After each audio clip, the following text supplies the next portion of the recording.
Ça en est où le Kickstarter des multicouleurs? Écoute, je travaille dessus, tu vois. Là, on a les imprimantes 3D avec Mister Woo qui est là-bas, là, qui se balade. Donc, on est en train de finir les premiers de la pré-série. Donc, les pré-séries, c'est vraiment des machines qui sont le plus proches de la production en grande quantité. Donc, ça va nous permettre de valider le prototype qu'on a. Parce qu'on a des prototypes qui fonctionnent. Mais à un moment, il faut qu'on standardise. Donc, on fait une pré-série, ce qui nous permet, donc une pré-série. C'est la version, c'est une mini-série de 5-6 machines qui nous permettent de confirmer exactement chaque petit détail, chaque petit ajustement, chaque petit truc. Et ensuite, on va passer sur une sorte de pré-série de 100 machines. C'est les 5 reparties.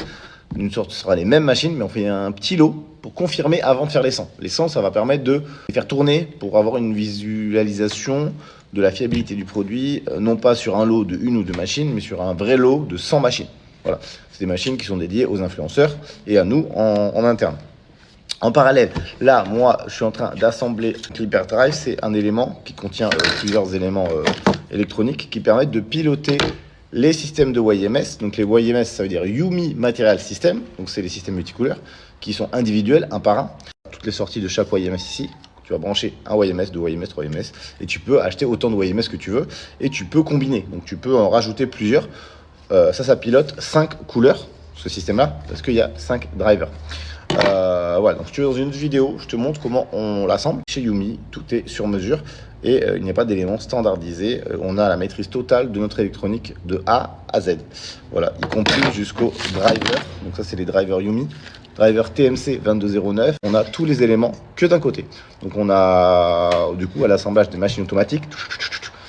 Du coup, c'est avantageux puisque du coup, on n'a pas à retourner pour faire l'assemblage de l'autre côté.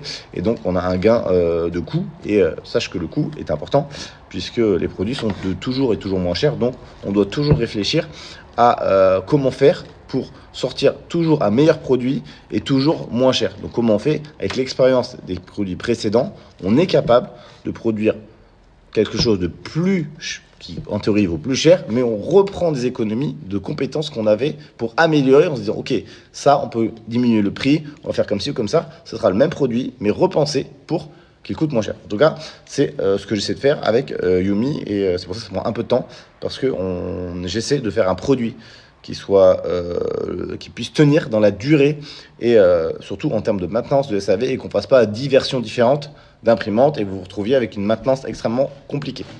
Voilà, j'espère avoir répondu à ta question et je te dis à très bientôt.